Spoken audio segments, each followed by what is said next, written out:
여러분, 오늘은 맥추감사 주일이죠. 유대인들에게 있어서 3대 절기를 지킨다라고 이야기합니다. 유월절과 맥추절과 장막절, 이 세 개를 유대인들은 지금도 지키고 있는데요.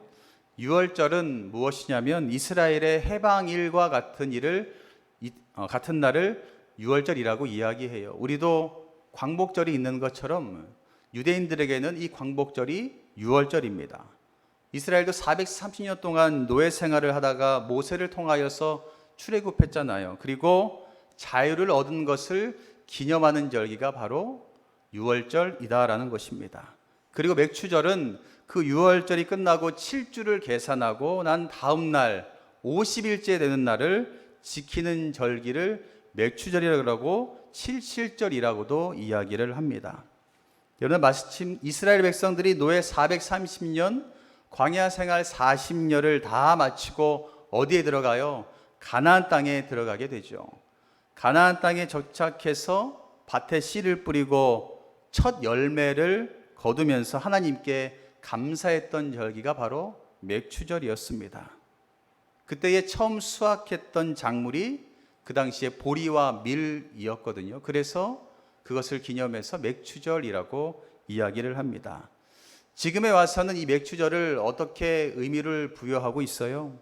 1월부터 6월까지 상반기를 지켜주신 하나님의 그 은혜를 기억하고 감사하는 절기로 지키고 있습니다. 여러분들, 오늘 하루가 하나님께서 베풀어 주시는 그 사랑을 그리고 그 감사를 온전히 전하는 하루가 되시기를 주님의 이름으로 간절히 축원합니다. 그렇다면 7월 2일 오늘부터 시작되는 하반절은 어떻게 되어야 될까요? 또한 하나님의 은혜와 하나님의 그 사랑으로 우리는 감사가 넘치는 삶을 살아가게 될 줄 믿습니다. 그러면 그렇게 감사가 넘치는 삶을 살아가기 위해서 필요한 것이 뭘까요? 필요한 것이 뭘까 기도하던 중에 하나님께서 저에게 이 마음을 허락해 주셨어요. 우리가 과연 무엇을 붙잡고 살아가야 되느냐라는 것이었습니다. 여러분, 하나님께서는 우리에게 지키라고 말씀하신 것이 있는데 그것이 무엇입니까? 율법이라는 것을 주셨어요. 율법이라는 것을 주셨는데 학자들에 의하면 모세 오경부터 신명기까지, 창세기부터 신명기까지 율법은 613개다라고 말하고 있어요. 우리가 지켜야 될 율법이 613개가 있다라고 이야기해요. 유대들은 지금까지도 이 613개를 지키기 위해서 어릴 때부터 힘쓰고 애쓰고 날마다 살아가고 있습니다. 심지어는 어떻게 사냐면 안식일이 되면 엘리베이터 버튼도 누를 수가 없다라고 그래요. 자기가 힘쓰고 애쓴 일을 하지 말아라 라는 율법이 있거든요. 그래서 유대인들은 주일만 되면, 안식일만 되면 엘리베이터 버튼도 안 누른대요. 타고 가만히 이렇게 있는 거예요. 가만히 있다가 다른 사람이 자기 집에 층수를 딱 늘은 그 순간, 야, 나 드디어 집에 갈 수 있구나. 그렇게 지금도 지키고 살아가고 있대요. 겨울에는 유대인들이 또 그래요. 보일러의 온수 버튼도 누를 수가 없어서 어떻게 씻는 줄 아세요? 비유대인들을 부른대요. 지금의 심부름센터 같이 불러서 나 대신 저 온수 버튼 좀 눌러줘요. 우리는 지금 웃지만 그들은 지금도 이렇게 살아가고 있다라고 합니다. 유대인들이 왜 이렇게 율법을 613개를 지키려고 애쓰며 살아가고 있을까요? 그들은 그렇게 생각해요. 우리가 율법을 하나라도 빠뜨리지 않고 다 지켜야지만 하나님의 백성의 지위가 유지가 된다라고 그들은 생각하고 있습니다. 율법을 지킴으로 말미암아 하나님을 사랑하는 사람이다라는 것을 내가 세상에 증명할 수 있게 된다라고 그들은 생각하고 있기 때문에 지금도 그 율법을 지키기 위해서 아둥바둥 살아가고 있습니다. 근데 여러분, 실상은 그렇지 않습니다. 그 유대인들이 어떤 줄 아세요? 율법을 지키기 위해서 그들은 많은 시간을 율법을 외우는 데 사용합니다. 길을 걸으면서도 율법을 반대되는 일을 행하진 않을까 노심초사하면서 살아가고 있습니다. 그들은요, 율법 안에 갇혀서 지금도 살아가고 있다라는 것입니다. 그런데 여러분들, 하나님께서는 이 율법을 주신 이유가 율법에 갇혀서 살라고 주신 것이 아니다라는 것입니다. 율법을 통해서, 많은 율법이 있지만 그 율법을 통해서 우리에게 원하시는 것은 하나님을 기억하고 하나님을 사랑하는 삶을 살았으면 좋겠다라는 것이 하나님의 마음이십니다. 그런데 유대인들은 어때요? 하나님의 그 마음과 하나님을 기억하는 것보다 율법 그 자체에 집중하여서 율법에 얽매여서 매일매일을 살아가고 있다라는 것입니다. 우리도 때론 이런 실수를 하고 있지는 않으십니까? 주님을 사랑하기보다 주님을 사랑하는 형식에 얽매여서 형식을 지킨다고 해서 내가 주님을 사랑한다고 착각하면서 살아가고 있지는 않습니까? 그렇게 율법에 얽매여서, 행위에 얽매여서 살아가는 우리들에게 주님께서 이렇게 말씀하세요. 37절과 38절 말씀을 우리에게 하시는데요, 예수께서 이르시되 내 마음을 다하고 목숨을 다하고 뜻을 다하여 주 너의 하나님을 사랑하라 하셨으니 이것이 크고 첫째 되는 계명이요 라고 말하고 있습니다. 뭐라고 말씀하세요? 하나님은 다른 것보다 나를 사랑하는 것이 가장 큰 너희들이 지켜야 될 것이다 라고 분명하게 말씀하고 있습니다. 예수님께서 왜 이렇게 말씀을 하셨냐면 앞에 상황을 우리가 한번 살펴보면 될 것 같아요. 34절에 보면 앞에 상황이 나와 있는데 예수께서 사두개인들로 대답할 수 없게 하셨다함을 바리새인들이 듣고 모였는데 라고 이야기합니다. 바리새인들이 모여서 생각한 거예요. 예수님이 그렇게 뛰어나다고? 우리가 이렇게 밤낮으로 율법 때문에 고민하고 있는데 사두개인을 아무 말 못하게 만들었다고? 그래? 우리가 한번 시험해 봐야겠다. 우리가 가지고 있던 그 질문을 한번 해봐야겠다라는 바리새인들의 마음이 있었습니다. 그래서 바리새인들이 찾아와서 예수님께 질문을 하게 돼요. 35절에 그 중에 한 율법사가 예수님을 시험하여 묻되, 이 바리새인들도 분명히 율법을 지킨다고 한 사람들도 어때요? 시험을 해요. 사람을 떠봐요. 죄를 아무렇지도 않게 짓습니다. 그렇게 율법을 지켜야 된다고, 율법이 중요하다고 라고 이야기했던 이 바리새인들도 예수님을 시험하는 죄를 아무렇지도 않게 범하고 있습니다. 그러면서 36절에 물어보죠. 선생님, 율법 중에서 어느 계명이 가장 큽니까? 라고 물어봅니다. 여러분들, 유대 랍비들은요, 하나님의 율법을 두 가지로 나누어서 외워요. 하지 말아라, 하라, 이 두 가지로 나누어서 외우거든요. 성경에 보면 하지 마라라는 것은 365개가 나와 있고요, 하라라는 것은 248개가 나와 있어요. 그래서 총 몇 개라고요? 613개의 율법이 있습니다. 율법 가운데 하지 말아야 될 것은 365개, 율법 가운데 해야 되는 것은 248개로 유대인들은 나누어서 열심히 외웁니다. 그런데 성경에 보면 장로의 유전이라는 것이 있었습니다. 사람이 만든 계명도 그 안에 포함되어 있었다라는 거예요. 그 사람이 만든 계명, 사람이 만든 율법이 있었는데 그 마가복음 7장에 보면 고르반이라는 이 내용이 나오고 있어요. 고르반이 무엇이냐면 하나님께 특별히 드려질 제물이라는 뜻을 담고 있습니다. 그래서 바리새인들은요, 이 고르반을 자신에게 유용하도록 변형시켜서 이용을 했다라는 것입니다. 자신들이 만든 전통을 여기에 붙여서 하나님이 말씀하신 부모를 공경하는 것은 맞지만 부모님을 공경은 해요. 그런데 부모님이 도움이 필요해서 도움을 요청할 때에 그들은 어떻게 하는지 아세요? 고르반이라고 외쳐요. 그럼 어떻다고요?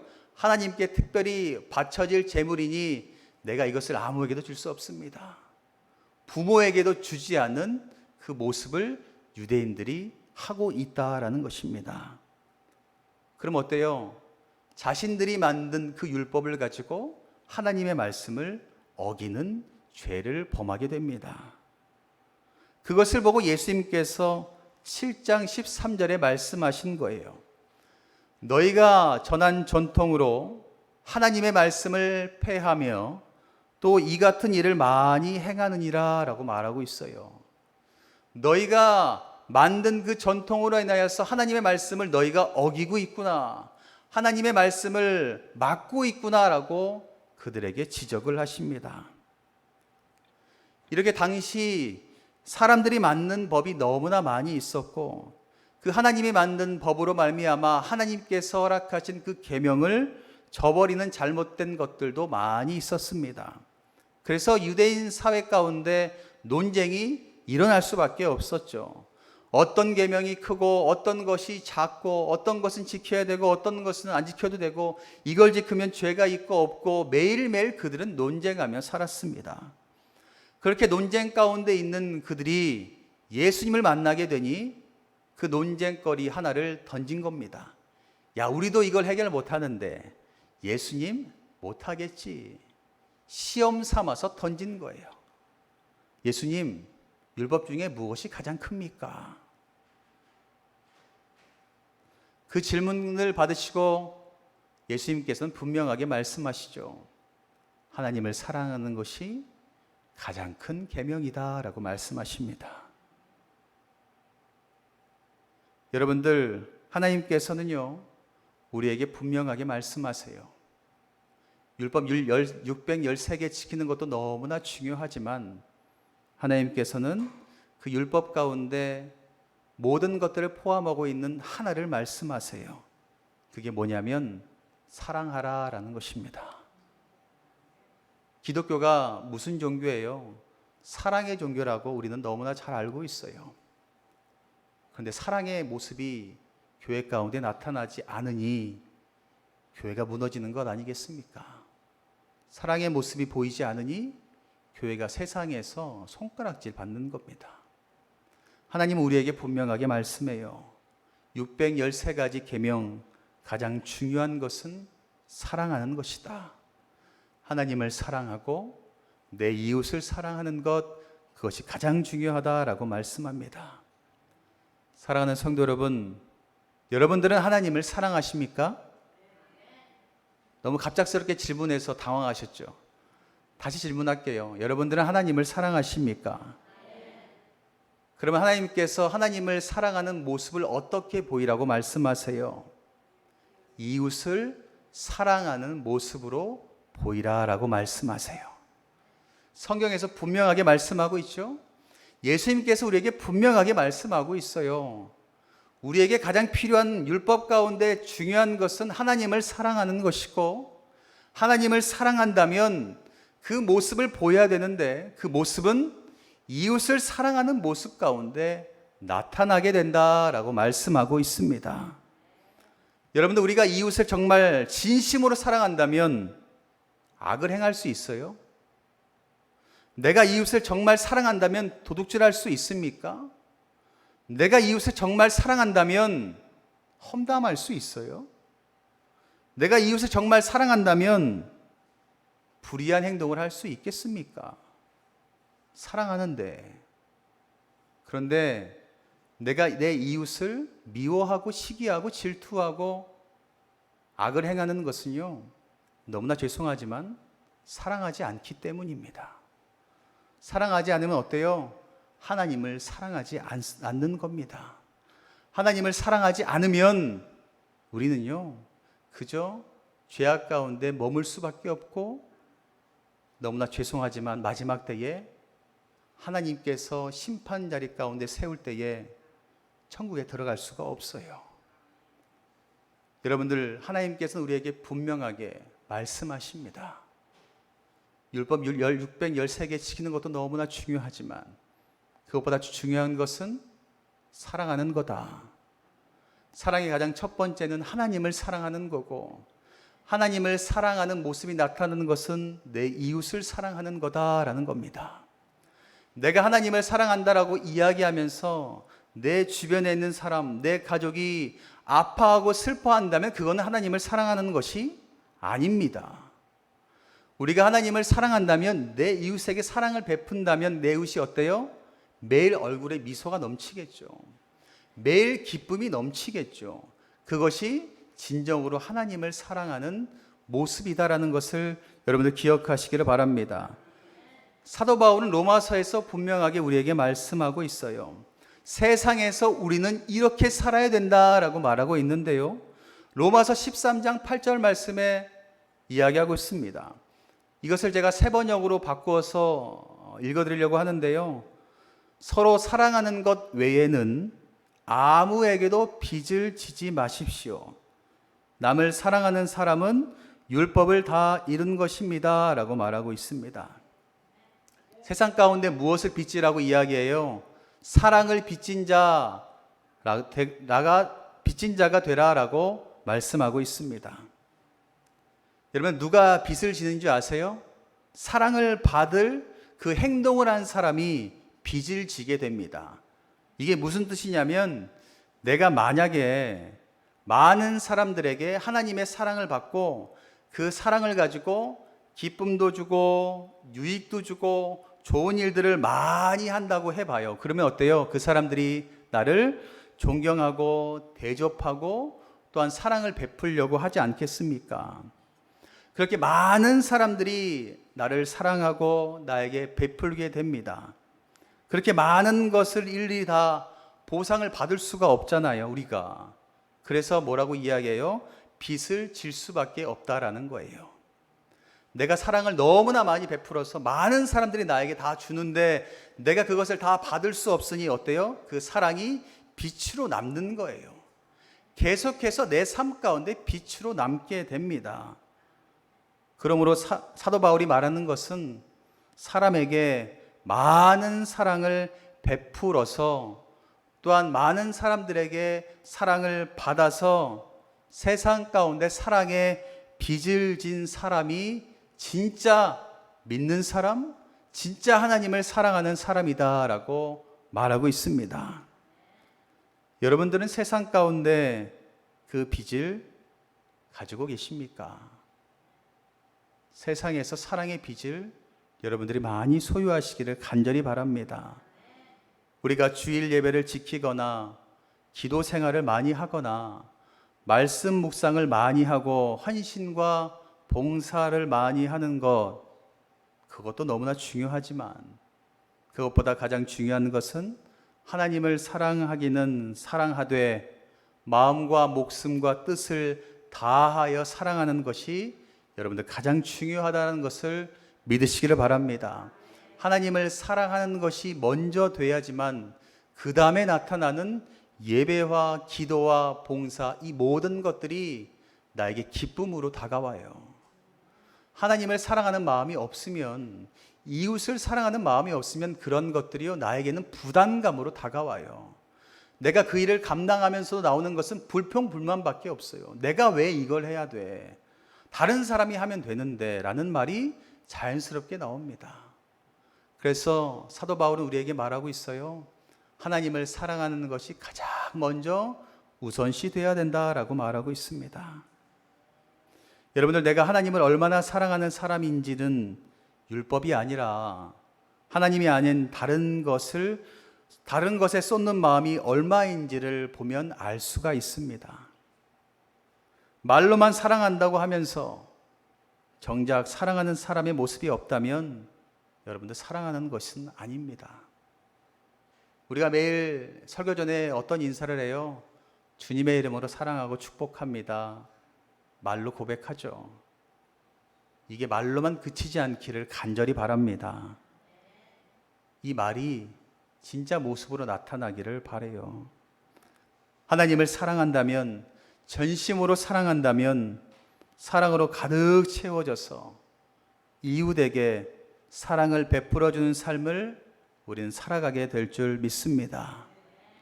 사도 바울의 고백이 여러분들의 마음 가운데 이 시간 심겨지기를 원합니다. 로마서 13장 10절인데요.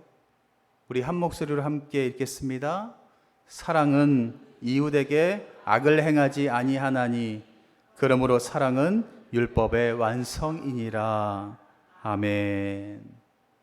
사랑은요, 율법의 완성입니다. 그리고 그 삶을 우리 주님께서 원하십니다. 사랑은 절대로 이웃에게 악을 행하지 않습니다. 여러분 꼭 기억하시고, 단계가 있다는 것을 여러분들에게 말씀드렸죠. 율법을 주셨지만 그 율법 가운데 가장 중요한 것은 하나님을 사랑하는 것이다. 하나님을 사랑한다고 말로만 하는 것이 아니라 진짜 사랑하는 사람은 삶에서 나타나는데 이웃을 사랑하는 모습을 보면 알 수가 있다라고 말하고 있습니다. 그 삶을 살아가는 사람은 율법의 완성을 이루는 사람, 613가지를 다 이루는 사람이다라고 분명하게 말씀하고 있습니다. 그것을 다 이루는 사람은 하나님의 때에, 하나님께서 부르실 때에 우리는 하나님께서 주시는 하늘의 신령한 복을 누리게 된다라는 것을 믿으시기를 바랍니다. 여러분들 한 주간도 하나님을 전심으로 사랑하셔서 말로만이 아니라 이웃에게 사랑을 온전히 전하는 삶을 살아가시기를 간절히 바랍니다. 그렇게 살아가신다면 7월 첫째 주 오늘부터 시작되는 하반절을 우리 주님께서 더욱더 풍성한 은혜로 우리에게 더 갚아주실 줄 믿습니다. 그렇게 하나님을 사랑하고 이웃을 사랑함으로 율법을 완성하는 우리 모두가 되시기를 주님의 이름으로 간절히 축원합니다.